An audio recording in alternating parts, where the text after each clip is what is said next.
Study with smart approach, एक कदम सफलता की ओर। स्टूडेंट, आपका स्वागत है स्टडी विद स्मार्ट अप्रोच में।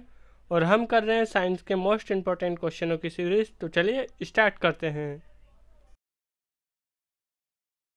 आज का पहला क्वेश्चन, प्रोटीन का संश्लेषण होता है ए गोल्गी काइज में, बी राइबोसोम में, सी माइक्रोकांड्रिया में, या डी सेंट्रोसोम में। सही जवाब के लिए 3 सेकंड का समय आपके पास। इसका सही जवाब हो जाएगा ऑप्शन नंबर बी, राइबोसोम में। प्रोटीन का संश्लेषण राइबोसोम में होता है। हम आपको राइबोसोम के बारे में जानकारी देते हैं। राइबोसोम की खोज सर्वप्रथम पैलेट नामक वैज्ञानिक ने 1955 में की थी। ये डमरू की आकृति के ये लगभग गोलाकार और 140 से 160 एंगस्ट्रॉम व्यास वाले सघन सूक्ष्म कण होते हैं। ये राइबोन्यूक्लियस एवं प्रोटीन के बने होते हैं। आरएनए और प्रोटीन की उपस्थिति के कारण इन्हें राइबोन्यूक्लियोप्रोटीन भी कण भी कहते हैं। नेक्स्ट क्वेश्चन,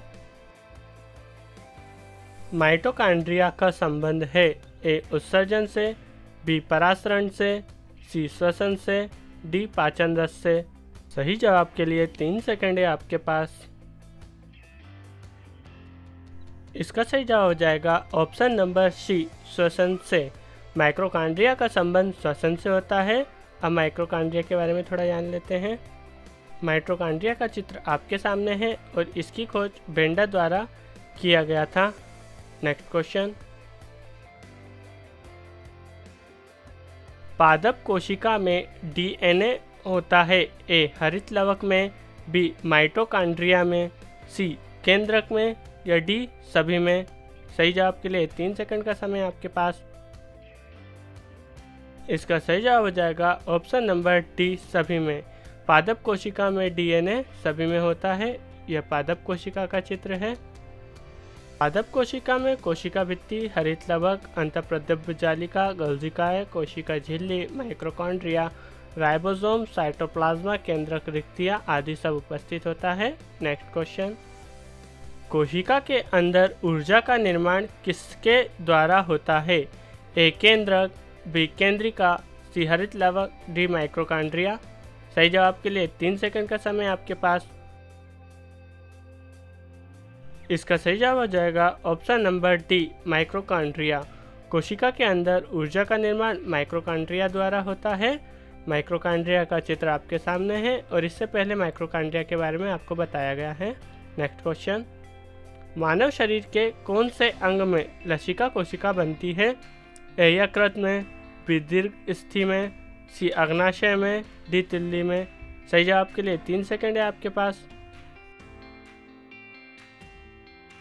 इसका सही जवाब हो जाएगा ऑप्शन नंबर बी, दीर्घस्थि में। मानव शरीर के दीर्घस्थि में लसिका कोशिका बनती है। नेक्स्ट क्वेश्चन, कोशिका सिद्धांत का प्रतिपादन किसने किया ए डार्विन और वेलेस ने, बी मेंडेला और मॉर्गन ने, सी स्लाइडेन और स्वान ने, डी टेक्सले ने। सही जवाब के लिए 3 सेकंड है आपके पास। इसका सही जवाब हो जाएगा ऑप्शन नंबर सी, स्लाइडेन और स्वान ने। कोशिका सिद्धांत का प्रतिपादन स्लाइडेन और स्वान ने किया था। क्या है कोशिका सिद्धांत, चलिए जानते हैं। कोशिका की खोज रॉबर्ट हुक ने 1664 ईस्वी में किया था। 1849 में स्लाइडेन तथा स्वान ने कोशिका सिद्धांत प्रस्तुत किया, जिसके अनुसार सभी सजीव का शरीर एक या एकाधिक कोशिकाओं से मिलकर बना होता है तथा सभी कोशिका को उत्पत्ति पहले से उपस्थित किसी कोशिका से ही होती है। सजीवों की सभी जैविक क्रियाएं कोशिका के भीतर होती है। यही कोशिका सिद्धांत था। नेक्स्ट क्वेश्चन, अर्धसूत्री विभाजन पाया जाता है ए पत्ती में, बी तने में, सी मूलाग्र में, डी तरुण पुष्प कलिकाओं में। सही जवाब के लिए 3 सेकंड है आपके पास। इसका सही जवाब हो जाएगा ऑप्शन नंबर डी, तरुण पुष्प कलिकाओं में। अर्धसूत्री विभाजन तरुण पुष्प कलिकाओं में पाया जाता है। चलिए अब अर्धसूत्री विभाजन के बारे में जान लेते हैं। जीवशास्त्र में अर्धसूत्री विभाजन ऋणात्मक विभाजन की एक प्रक्रिया है। जिसमें प्रत्येक कोशिका में मौजूद क्रोमोसोम की संख्या आधी हो जाती है। पशुओं में अर्धसूत्री विभाजन हमेशा युग्मकों के निर्माण में परिणत होता है, जबकि अन्य जीवों में इससे बीजाणु उत्पन्न हो सकते हैं। यही अर्धसूत्री विभाजन था। चलिए नेक्स्ट क्वेश्चन देखते हैं। एटीपी का निर्माण होता है ए राइबोसोम में, बी गोल्गी काया में, सी माइटोकॉन्ड्रिया में, डी कोई नहीं। सही जवाब के लिए 3 सेकंड का समय आपके पास। इसका सही जवाब हो जाएगा ऑप्शन नंबर सी माइटोकॉन्ड्रिया में। एटीपी का निर्माण माइटोकॉन्ड्रिया में होता है। क्या होता है एटीपी, चलिए जानते हैं।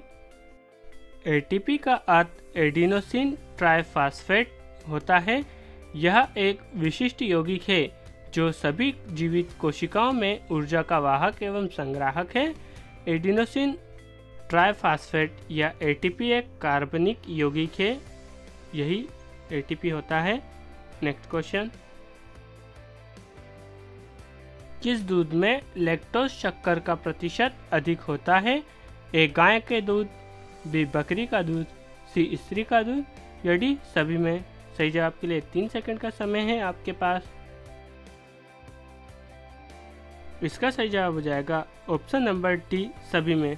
सभी दूधों में लैक्टिस शक्कर का प्रतिशत अधिक होता है और लैक्टिस शक्कर इसका केमिकल फॉर्मूला होता है C12H22O11। Next question. हाइड्रोफोबिया रोग होता है ए जीवाणु द्वारा, बी कवक द्वारा, सी विषाणु द्वारा, डी प्रोटोजोआ द्वारा। आपके पास 3 सेकंड का समय है सही जवाब के लिए। इसका सही जवाब हो जाएगा ऑप्शन नंबर सी विषाणु द्वारा। विषाणु द्वारा हाइड्रोफोबिया रोग होता है। चलिए अब हम थोड़ा विषाणु के बारे में जान लेते हैं। विषाणु जिसे हम वायरस भी कहते हैं। वायरस अकोशिकीय अति सूक्ष्म जीव है जो केवल जीवित कोशिका में ही वंश वृद्धि कर सकते हैं। ये नाभिकीय अम्ल और प्रोटीन से मिलकर गठित होते हैं और शरीर के बाहर ये मृत समान होते हैं, परंतु शरीर के अंदर जीवित हो जाते हैं। Next question. सबसे ज़्यादा दिन तक जीवित रहने वाला पक्षी है ए बतख, बी डोडो, सी ऑस्ट्रिच, डी मोर। सही जवाब के लिए 3 सेकंड है आपके पास। इसका सही जवाब हो जाएगा ऑप्शन नंबर सी ऑस्ट्रिच। सबसे ज़्यादा दिन तक जीवित रहने वाला पक्षी ऑस्ट्रिच है और ऑस्ट्रिच का दूसरा नाम ही शुतुरमुर्ग है। चलिए नेक्स्ट क्वेश्चन देखते हैं।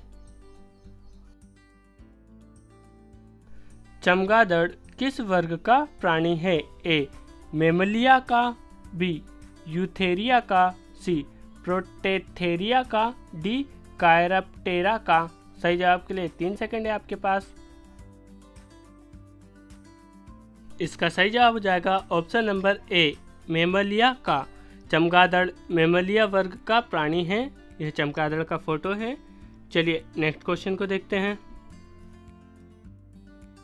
एथलीट फुट बीमारी होती है ए जीवाणुओं से, बी फफूंद से, सी मूत्रकृमि से या डी प्रोटोजोआ से। सही जवाब के लिए 3 सेकंड है आपके पास। सही जवाब हो जाएगा ऑप्शन नंबर बी फफूंद से। एथलीट फुट बीमारी फफूंद से होती है। चलिए क्या होता है एथलीट फुट? इसमें पैरों का दांत कवक द्वारा लगने वाला रोग होता है जिसमें पाँव की त्वचा सल्क होकर टूटती है। इसमें खुजली भी होती है। इसे एथलीट फुट भी कहते हैं। अब फफूंद के बारे में जान लेते हैं। फफूंद या कवक एक प्रकार के जीव है जो अपना भोजन सड़े गले मृत कार्बनिक पदार्थ से प्राप्त करते हैं और एथलीट फुट नामक बीमारी का चित्र आपको दिखाया गया है। Next question. लैंगरहैंस की द्वीपिका पाए जाते हैं ए प्लीहा में, बी पैनक्रियाज में, सी यकृत में, डी पिट्यूटरी में। सही जवाब के लिए 3 सेकंड का समय आपके पास। इसका सही जवाब हो जाएगा ऑप्शन नंबर बी पैनक्रियाज में। लैंगरहैंस की द्वीपिका पैनक्रियाज में पाई जाती है। पैनक्रियाज को अग्नाशय भी कहते हैं। अग्नाशय कशेरुकीय जीवों की पाचन व अंतःस्रावी प्रणाली का एक ग्रंथि अंग है। Next question. रुधिर परिसंचरण तंत्र की खोज करने वाले प्रथम वैज्ञानिक है A William Harvey, B Robert Hooke, C Brown, D Andreas Vesalius. सही जवाब के लिए 3 सेकंड का समय आपके पास। इसका सही जवाब हो जाएगा option number A William Harvey. रक्त परिसंचरण की खोज करने वाले प्रथम वैज्ञानिक विलियम हार्वे जी है। क्या होता है रक्त परिसंचरण, चलिए जानते हैं। रक्त परिसंचरण तंत्र यह संपूर्ण शरीर में निरंतर भ्रमण करता है तथा अंग प्रत्यंग को पुष्टि प्रदान करता रहता है।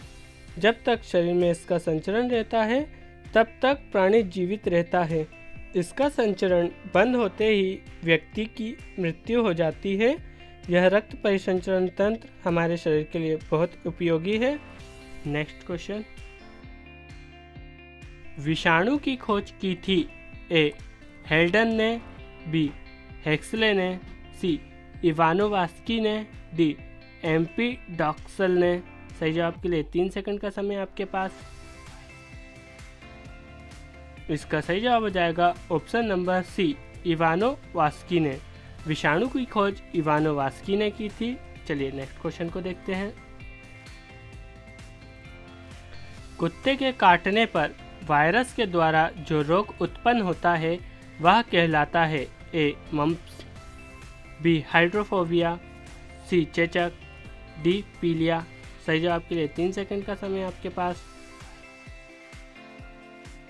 इसका सही जवाब हो जाएगा ऑप्शन नंबर बी हाइड्रोफोबिया। कुत्ते के काटने पर वायरस के द्वारा जो रोग उत्पन्न होता है वह हाइड्रोफोबिया कहलाता है, जिसमें व्यक्ति पानी से डरता है। चलिए नेक्स्ट क्वेश्चन देखते हैं। जीवाणु की खोज सर्वप्रथम की थी ए रॉबर्ट कार्क ने, बी लुईस पाश्चर ने, सी रॉबर्ट हुक ने, डी ल्यूवेनहॉक ने। सही जवाब के लिए 3 सेकंड है आपके पास। इसका सही जवाब हो जाएगा ऑप्शन नंबर डी ल्यूवेनहॉक ने। जीवाणुओं की खोज सर्वप्रथम ल्यूवेनहॉक ने की थी। क्या होते हैं जीवाणु, चलिए जानते हैं। जीवाणु एक कोशिकीय जीव है। इसका आकार कुछ मिलीमीटर तक ही होता है। इनकी आकृति गोल या मुक्त चक्राकार से लेकर क्षण आदि आकार की हो सकती है, जिसमें आपको दर्शाया गया है। नेक्स्ट क्वेश्चन, शक्करकंद में भोजन संग्रहित होता है ए स्तंभ में, बी जड़ों में, सी पत्तियों में, या डी स्तंभ कंद में। सही जवाब के लिए 3 सेकंड का समय आपके पास। इसका सही जवाब हो जाएगा ऑप्शन नंबर ए स्तंभ में। शक्करकंद में भोजन स्तंभ में संग्रहित होता है। शक्करकंद कुछ इस प्रकार का दिखता है। नेक्स्ट क्वेश्चन, हल्दी के पौधे का खाने योग्य हिस्सा कौन सा है ए जड़, बी प्रकंद, सी कंद, डी फल। सही जवाब के लिए 3 सेकंड का समय आपके पास। इसका सही जवाब हो जाएगा ऑप्शन नंबर बी प्रकंद। प्रकंद जो हिस्सा होता है वो हल्दी के खाने योग्य भाग होता है। प्रकंद कुछ इस प्रकार दिखता है। आपको वीडियो कैसा लगा ये कमेंट बॉक्स में ज़रूर बताइएगा, और साथ ही वीडियो में लाइक शेयर एंड सब्सक्राइब करना ना भूलें, और अपने दोस्तों में शेयर करें जिससे आपके दोस्तों को भी इसका बेनिफिट हो सके। जय हिंद, जय भारत।